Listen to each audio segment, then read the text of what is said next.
네, 오늘은 시험하고 확증하라 라는 제목으로 하나님 말씀 증거하도록 하겠습니다. 2차 대전 중에 있었던 일이라고 합니다. 연합군 폭격기 B-17 편대가 독일 카셀 지역 상공에 나타났습니다. 당시에 이 카셀 지역은 전차와 항공기를 제작하는 굵직한 공장들이 그곳에 있었기 때문에 공습이 매우 빈번했던 지역이라고 합니다. 잘 아시듯이 폭격기는 다량의 폭탄을 싣고 있지 않습니까? 그래서 반드시 폭탄을 떨어뜨리기 전에 공중에서 폭파시켜야만 되는 것이죠. 당연히 대공포가 곳곳에 즐비해 있었지 않겠습니까? 아니나 다를까 이 폭격기 편대를 향해서 독일군의 대공포가 무섭게 쏘아 올려졌습니다. 그러다가 독일군이 쏘아대던 대공포탄에 비행기의 연료 탱크를 맞게 되었는데 어찌된 것인지 비행기가 폭발하지 않는 것이죠. 원래 대공포는 탄 자체로 적기를 괴멸시키고 부수기보다는 유효 고도에서 2차로 터지는 이른바 이제 파편탄으로 피해를 주는 것인데 이게 터지지 않는 거예요. 천신만고 끝에 작전을 무사히 마치고 기지로 돌아와서 대체 이게 어찌된 일인가 해서 조사팀을 꾸리고 정밀 조사를 하게 되었다 합니다. 그런데 놀랍게도 무려 11발의 탄이 연료 탱크에 박혀 있었습니다. 그런데 이 포탄이 연료 탱크를 맞추고도 비행기를 격추시키지 못한 이유가 조사팀에 의해서 발표가 되었거든요. 놀랍게도 이 포탄에 파편탄을 만들어내는, 그러니까 폭발을 일으키는 화약이 들어있지 않았다는 것입니다. 왜냐하니까 이 전쟁 말미에 폐색이 짙은 독일의 경제 사정으로 인해서 포탄에 화약조차 넣을 수가 없었던 것이죠. 그렇다고 넉넉히 당할 수만은 없으니까 기체에 흠집이라도 좀 내어보겠다, 아니면 파일럿들을 좀 긴장하게 하겠다, 겁이라도 주겠다라는 생각으로 화약이 들지 않은 이 무능한 포탄을 쓰고 있었던 것입니다. 제가 주목하게 되는 것은요, 이 화약이 들지 않은 빈 탄환을 적기를 향해서 빵빵 쏘아대고 있는 독일 병사들입니다. 그들은 대체 어떤 마음이었을까요? 어떤 심정을 갖고 그렇게 적기를 향해서 포를 쏘고 있었을까요? 위협은 줄 수 있었겠으나 포탄으로서 본질적인 기능을 해내지 못하는 것을 잘 알고 있음에도 그것을 자신의 무기로 삼고 싸우고 있는 이들의 마음은 어떠했겠습니까? 과연 그 전투에서 이기리라는 확신이 있었을까요? 기대하면서 싸움에 임했을까요?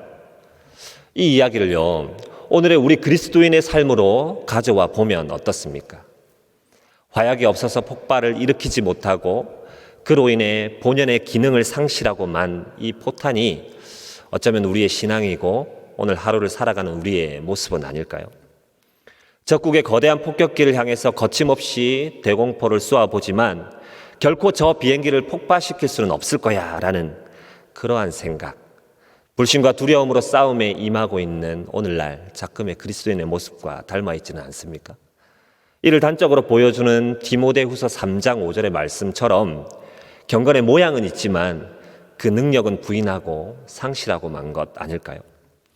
탄은 쏘아대고 있는데 정작 화약이 탑재되어 있지 않은 것이지요. 여러분, 과연 이러한 이들을 우리가 그리스도인이라고 말할 수 있습니까? 저는 오늘 전하는 이 말씀으로 혹 있을지 모르는 여러분의 연약한 믿음, 그 믿음을 절망으로 빠뜨리려는 것이 아닙니다. 오히려 오래전 청교도 설교자들이 그랬던 것처럼 잠자고 있는 우리의 형식적인 신앙 고백을 깨우고 살아 역사하는 믿음을 소유한 그러한 신자로 서갈 수 있도록 돕고자 하는 것입니다. 또한 경건의 모양을 꾸미는 데만 바쁘게 움직였던 것을 이제 모두 멈추고 경건의 능력으로 살아가기를 원하는 것입니다. 여러분, 종교개혁자들은요, 분명히 한 번 구원받은 사람은 그 구원을 잃지 않는다라고 성경의 가르침을 따라 선언하고 말했습니다. 그러나 이뿐만 아니라 참으로 구원받은 사람은 그 구원을 잃을까 두려워하는 자라는 것도 잊지 않았습니다. 바울은 오늘 본문에서와 마찬가지로 빌립보서 2장 12절에서도 두렵고 떨림으로 너희의 구원을 이루라 라고 말하면서 우리의 구원과 그리고 이것을 얻게 하는 믿음에 얼마나 진중하게 임해야 하는가를 말씀하고 있습니다. 예수님의 제자들은 어땠습니까? 마가의 다락방에 제자들과 둘러앉으신 주님께서 그 마지막 날 밤에 이렇게 말씀하셨죠. 너희 중에 하나가 나를 팔리라. 제자들은 이내 앞다투어서 매우 두렵고 떨리는 마음으로 주여 내니이까, 주여 제가 그러합니까? 제가 그렇게 하겠습니까? 라고 묻지 않았던가요? 그들의 마음 가운데 팔고자 하는 마음이 있었기 때문입니까? 예수를 믿지 않아서 그런 것인가요? 그게 아니죠. 이처럼 참 신자는 천성에 이르는 그날까지 자신의 믿음을 시험하고 확증하는 것이 마땅한 것입니다.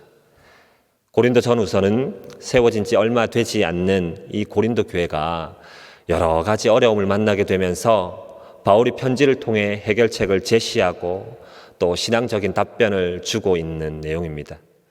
그리고 이 모든 것을 마무리 지면서 마지막 인사를 오늘 본문에서 남겼는데요. 그 중에서 중심이 되는 5절, 이 5절 말씀을 함께 좀 읽어주시겠습니까? 너희는 믿음 안에 있는가 너희 자신을 시험하고 너희 자신을 확증하라. 예수 그리스도께서 너희 안에 계신 줄을 너희가 스스로 알지 못하느냐? 그렇지 않으면 너희는 버림받은 자니라. 아멘. 고린도 교회가 어떤 교회인가요? 그 단기간 안에 이렇게 성장할 수 있는 교회, 많은 부흥을 경험한 교회가 역사 속에 있던가요? 사랑도 있다고 말하고 은사도 있고 또 무언가 종교적인 열심에 사로잡혀 있어서 그리스도인다운 면모도 보이는 것 같은데, 그런데 실상은 마치 앞서 얘기했던 그 일화처럼 화약이 없는 포탄과 같이 제 기능을 상실한 그러한 교회가 되어 있지 않습니까? 이 교회를 향한 바울의 권면이 이것입니다. 무엇입니까? 그것은 다름 아닌 구원을 점검하라라는 것이죠. 일축하면 교회 멤버십을 갖고 있어서 교인으로 성도로 불려지고는 있는데 정작 천국의 멤버십은 없는 것은 아닌지를 살펴보라고 말하는 것입니다. 하나님이 오늘날 이 개혁파 장로교회에 허락하신 신학적 기여라고 한다면 예정론이 아니겠나 하는 생각들을 해봅니다. 하나님께서는요, 창세전에 택하신 당신의 백성을 부르시고 그는 틀림없이 거듭나고 회심하게 됩니다. 믿으시죠?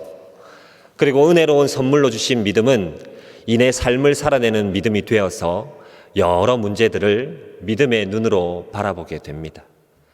때때로 감당할 수 없는 환난을 만나서 하나님을 떠나려 할 그때에도 하나님 그분께서 끝내 붙잡아 주셔서 성도는 그 구원을 잃지 않습니다.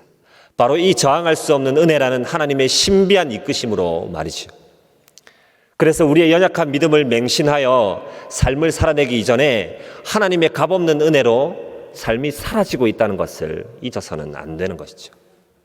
그러나 여러분, 이러한 하나님의 예정하심에 기대어서 믿음과 함께 동반되는 삶으로 살아내어야 하는 신앙인의 이 거룩한 의무를 버려서는 안 되는 것입니다. 이를 버리면 그의 믿음이 참 믿음이라고 할 수 없는 것이죠. 의롭다고 칭함을 받았다면 의로운 자들이 마땅히 행하는 성화에도 주력해야 하는 것입니다. 참 믿음을 소유하였다면 내게 믿음이 있고 그 믿음으로 구원 얻었으니 이걸로 된 거다라고 해서는 안 됩니다. 그럴 수도 없다라고 얘기하는 것이죠. 우리의 믿음은 마치 동전의 양면과 같아서 예수 그리스도를 믿는 믿음이 참이라면 다른 한 면도 필연적으로 삶에서 역사하여 구원 얻은 성도다운 삶을 살도록 하는 것입니다. 다시 말해서 폭격기를 향해 쏘아 올리는 포탄이 실제로 가공할 만한 위력을 가진 화약을 탑재했다면 이 포탄을 쏘는 병사의 전투는 실로 담대할 수밖에 없는 것입니다. 얼마나 진지하게 그 맡은 일을 감당해 내겠습니까? 이른바 주의 일을 할 때는 어떻던가요? 요한복음 14장 12절에서 13절 말씀은 예수를 옳게 믿는 자, 바르게 믿는 자의 행하는 일을 이렇게 얘기해 줍니다. 내가 진실로 진실로 너희에게 이르노니 나를 믿는 자는 내가 하는 일을 그도 할 것이요 또한 그보다 큰 일도 하리니 주를 믿는 자가 행하는 일이 예수께서 하시는 일보다 더 큰 일도 감당해 낼 것이다 라고 말씀합니다. 그리고 연연 13절에서 뭐라고 말씀하시죠? 너희가 내 이름으로 무엇이든지 구하면 내가 행하리라 라고 말씀을 하는 것입니다. 주를 믿는 자가 주의 이름으로 무엇이든지 주께 구하면 주가 행하시는 것이죠. 우리가 무언가를 해서가 아닙니다. 오직 우리를 구원 얻게 한 예수 그리스도를 믿음으로 또 그분의 이름으로 그분께 구하였더니 그분이 행하시는 것입니다. 그런데 이러한 역사는 고사하고 우리는 왜 매번 쓰라린 상처와 패전 소식만 들고 예배에 나올까요? 여기저기 상처투성이로 멍들어서 기어이 맡은 바 주의 일을 멀리하고야 말까요? 내려놓음이라는 제법 그럴듯한 행동 뒤에 감추어서 우리에게 주어진 의무를 모른 척하고 외면하고 있을까요? 사랑하는 성도 여러분, 삶에서 역사하는 믿음이 없기 때문은 아닙니까?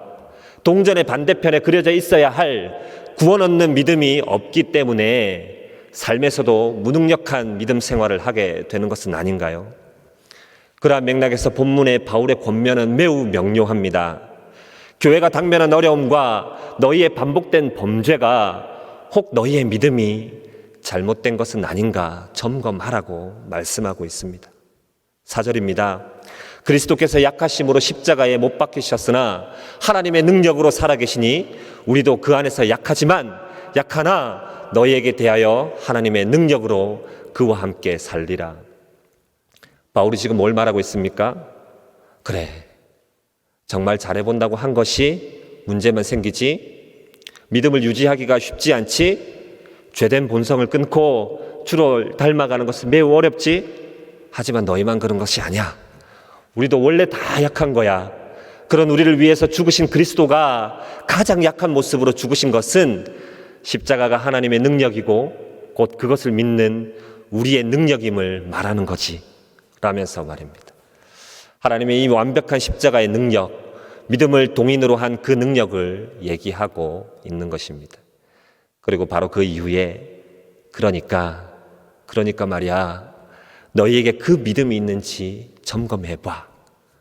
구원 얻는 참 믿음이 있는지 시험해봐 라면서 고린도 교회 성도들에게 말하고 있는 것입니다.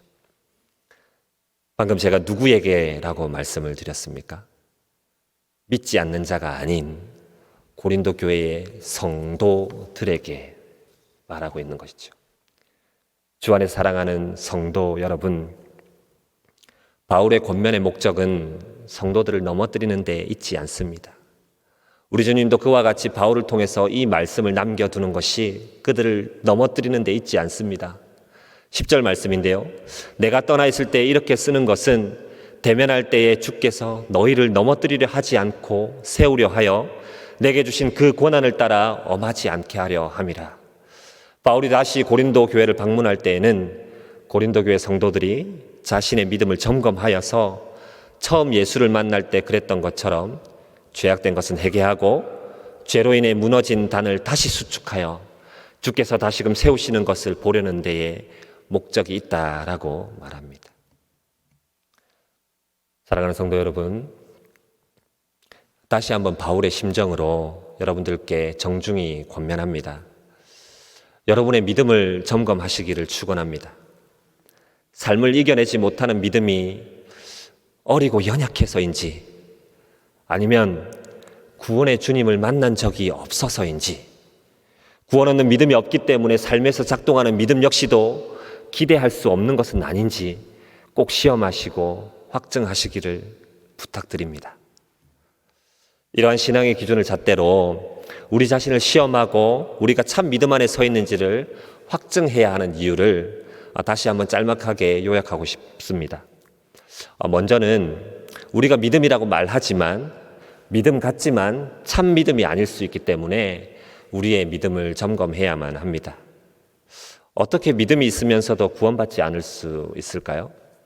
이것이 계속 말씀드린 바대로 구원에 이르는 참 믿음이 있다라는 것이죠. 이 믿음은 논리적 근거와 과학적 증명을 따르는 것이 아닙니다. 그런 것은 말 그대로 증명에 따른 인정일 뿐이죠. 야고보 사도는 그의 서신에서 귀신들도 믿고 떠느니라 라고 말한 바 있습니다. 바울은 데살로니가 후서에서 믿음은 모든 사람의 것이 아님음을 말하고 있습니다. 어떤 이들의 믿음은 구원 얻는 믿음이 아닐 수가 있는 것이죠. 그런 믿음은 일시적이라서 잠시 동안 견디다가 이내에 말라버리고 맙니다. 참 믿음은 틀림없이 그리스도를 닮은 삶을 살도록 삶에서 역사하고 죄와 싸울 믿음을 더해줍니다. 두 번째, 믿음을 더하는 은혜 또한 참인지 점검해야 합니다. 하나님은 은혜로 우리에게 믿음을 주시지만 은혜 받았으니 믿음이 있다는 사고 자체는 다시 한번 생각해 봐야 하는 것이죠. 여러분, 은혜와 감정을 혼동해서는 안 됩니다. 십수년 전에 수만 명의 청년들이 선교사로 헌신했다는데 그들은 지금 다 어디에 있습니까? 하나님께서 베푸시는 은혜와 우리의 불완전한 감정을 착각하면 안 되죠.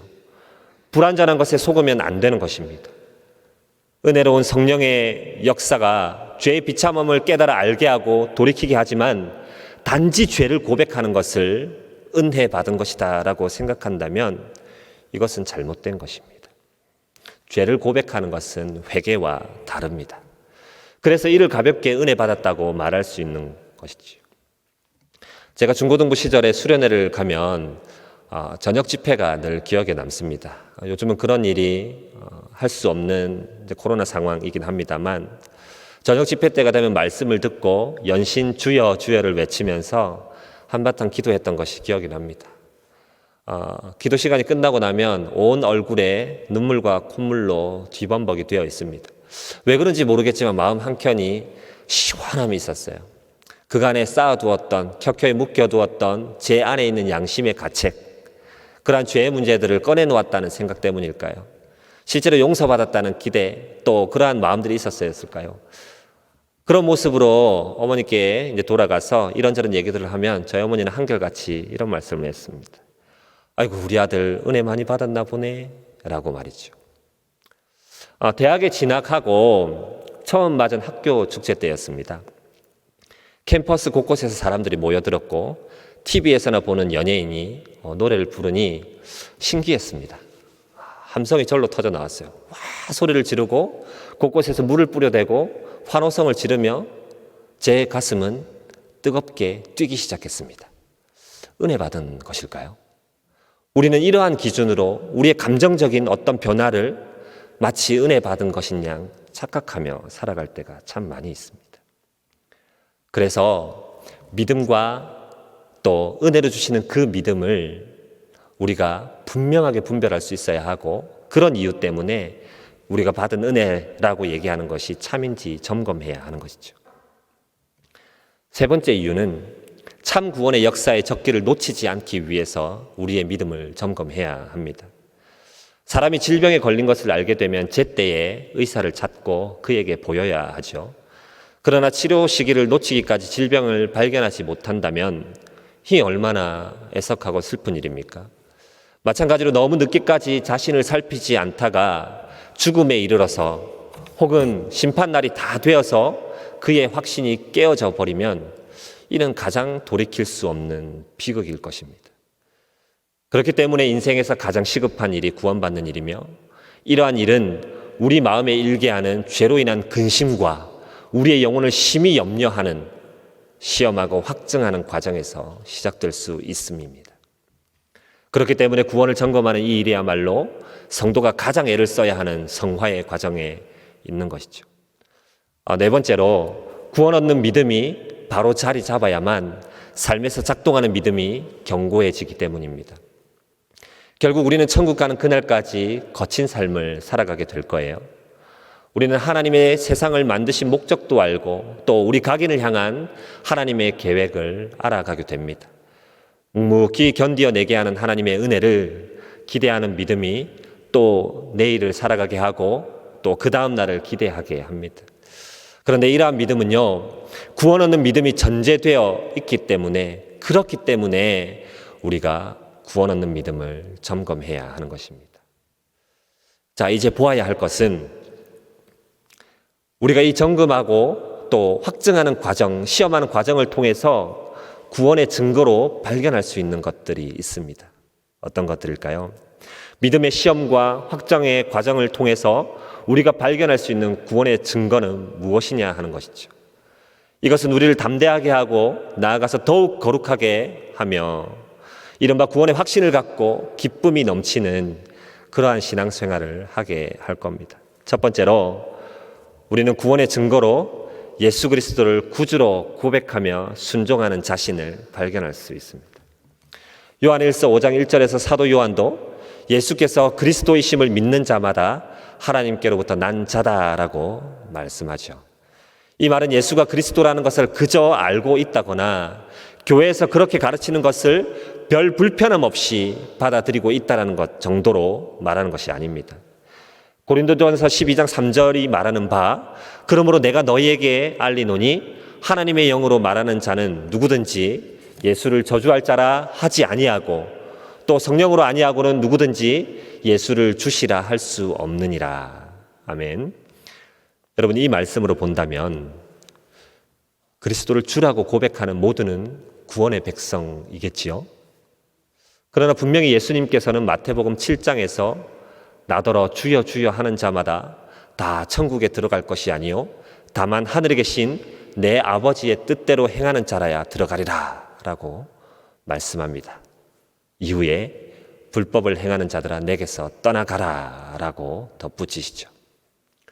그러므로 예수님을 주로 믿고 또 고백하고 있다면 이와 동시에 이전까지 행하던 모든 불법 그리고 죄와 싸우되 피 흘리기까지 싸우고 아버지의 뜻을 따르는 순종, 그 순종이 드러나야 하는 것입니다. 두 번째로 구원의 증거는 삶의 거룩한 열매들로 나타나게 됩니다. 로마서 6장 22절인데요. 이제는 너희가 죄로부터 해방되고 하나님께 종이 되어 거룩함에 이르는 열매를 맺었으니 그 마지막은 영생이라. 성령으로서 몸의 행실을 죽이고 성령을 따라 행함으로써 육체의 욕심을 이루지 않는 것이죠. 사랑하는 성도 여러분, 여러분이 만난 예수님, 예수를 통해서 얻은 구원이 여러분의 삶에 어떤 변화를 일으켰습니까? 하나님이 기뻐하시는 것을 하고자 하고 하나님께서 미워하시는 것을 피하게 되지 않던가요? 거듭난 후에 우리의 삶에는 전에 없던 새로운 목표가 생겼지 않습니까? 주께서 말씀하신 대로 우리의 전인격적 다하여 하나님을 사랑하고 또 이웃을 자신의 몸처럼 사랑하고자 하는 열정이 일어나지 않던가요? 그로 인해서 그리스도의 성품으로 또 성령의 많은 열매들을 맺어가고 있지 않던가요? 이러한 것이 드러난다면 우리의 구원을 확증할 수 있는 것이죠. 세 번째로 구원의 증거는 세상의 방식을 따르지 않습니다. 오히려 그것을 거스르게 하죠. 왜냐하면 세상의 방식은 하나님의 순리를 따라 흘러가지 않기 때문입니다.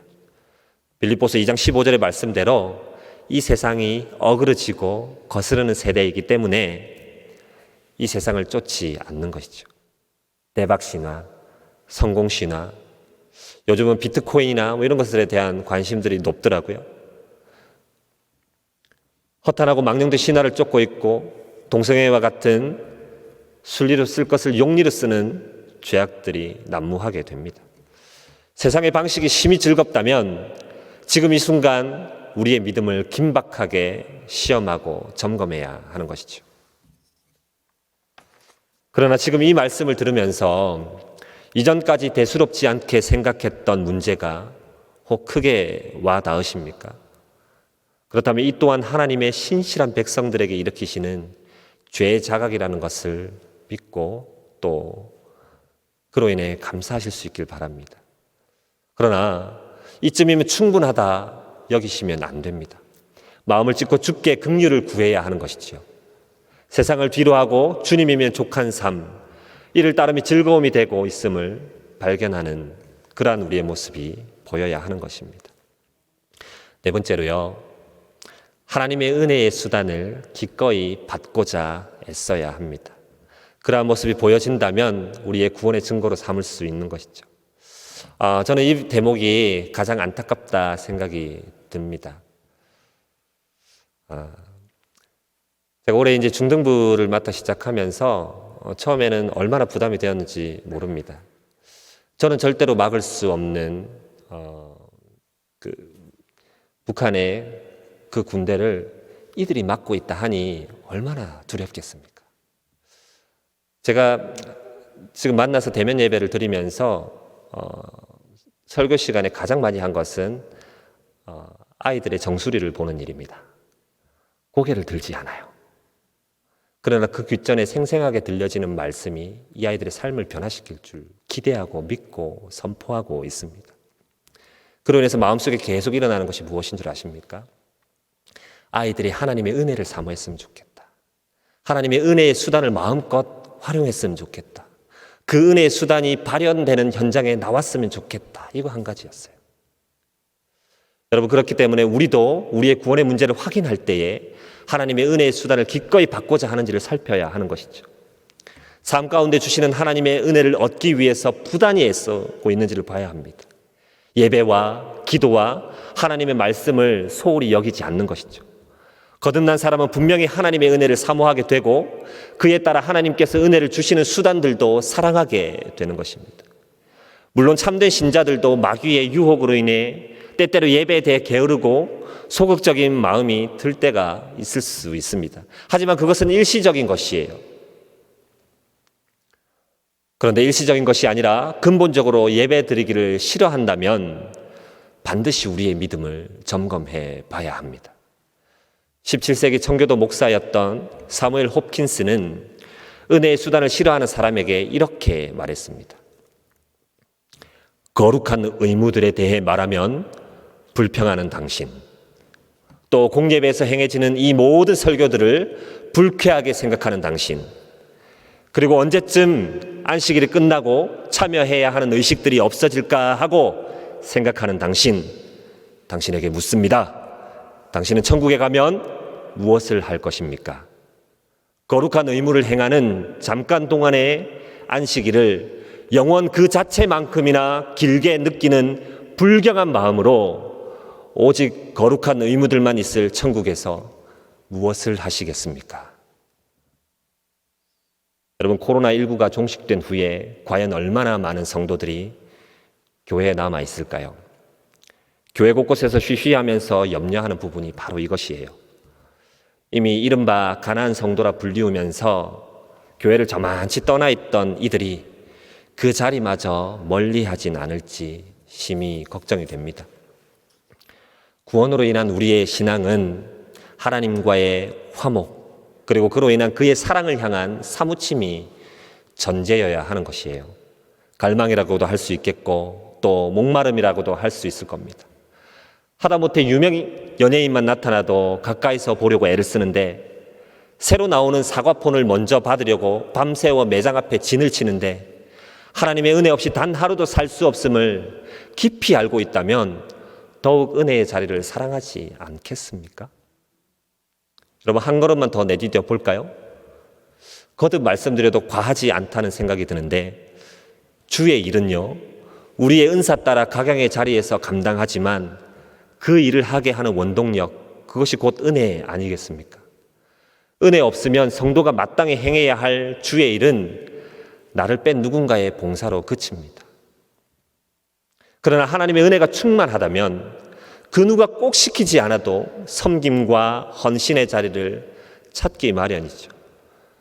마리아가 그 귀한 향유 옥합을 기꺼이 깨뜨리며 주께 부었던 것처럼 내 시간과 물질과 열정을 내어 드리는 헌신이 교회 곳곳에 가득하게 되는 것입니다. 힘에 부치는 헌신이라고 할까요? 힘에 겹도록 충성을 다하는 것이라고 할까요? 하나님의 은혜가 우리 안에 덮이고 우리가 그 안에 사로잡혀 살아간다면 우리가 이와 같은 일을 마다하겠습니까? 구원 얻는 믿음, 곧 삶에서 역사하는 믿음은 이와 같은 하나님의 은혜의 수단을 기꺼이 구하게 되는 것이죠. 우리가 구원 얻는 믿음이 있고 또 그 믿음으로 삶을 살아내고 있다면 하나님의 은혜의 자리를 사랑할 수밖에 없다라는 말씀입니다. 여러분, 말씀을 좀 정리하고 싶습니다. 청교도 목사였던 스테판 차녹은 당신의 거듭남 확실합니까? 라는 그의 저서에서 중생을 확인하기 위해 자신에게 질문하고 절대적으로 중생을 구하되 지금 당장 구하십시오라고 말합니다. 그리고는 덧붙이기를 주의 은혜를 간곡히 구하고 하나님의 엄위하신 심판을 뼈아프게 바라보며 성령의 자비로운 역사를 기대하고 모든 은혜의 방편을 성실히 활용하라라고 말씀합니다. 바로 이것이 우리의 믿음을 시험하며 확증하는 일인 것입니다. 주 안에서 사랑하는 성도 여러분, 우리의 믿음을 시험하고 확증하는 일로 인해서 우리의 구원을 잃게 되는 것이 아니에요. 또 연약한 우리의 믿음을 더욱 절망으로 몰아넣고자 하는 것도 아닙니다. 오히려 하나님은 우리의 믿음을 더욱 선명하게 보게 하실 것이고 날마다 구원을 이루어가는 하루의 삶을 허투루 살지 않도록 하실 것입니다. 하지만 믿음을 점검하는 중에 어딜 보아도 구원의 흔적이 보이지 않을 수도 있어요. 그런 상황이 되었을 때 오늘 설교에서 괜한 일로 인해서 내 믿음이 참이 아니었음을 발견하게 되었네. 이게 뭔가? 그럼 불평할 것이 아니죠. 눈살을 찌푸리셔는 안 되는 겁니다. 지금이라도 우리의 믿음이 민낯을 보게 됨을 감사하며 더욱 간곡히 주의 긍휼을 구해야 하는 거예요. 주의 은혜를 갈망해야 하는 것입니다. 바로 그 순간이 창세전에 우리를 당신의 백성으로 선택하신 하나님의 효과적인 부르심이 있는 날일 수 있기 때문이죠. 저는 그런 꿈을 꾸어봅니다. 죽은 영혼을 살리신 그리스도의 십자가 그리고 복음, 이 강력한 능력이 우리 삶 가운데 강하게 역사하는 믿음으로 드러난다면 어떤 일들이 일어날까요? 성도들의 삶에서 시시각각으로 역사하시는 하나님의 놀라운 일하심이 얼마나 많은 이들에게 보여지고 또 간증이 될까요? 예수를 주와 구주로 모시고 섬기며 살겠다고 고백하셨죠. 그렇게 고백한 우리의 첫 고백이 다시금 단단히 다져지기를 축원합니다.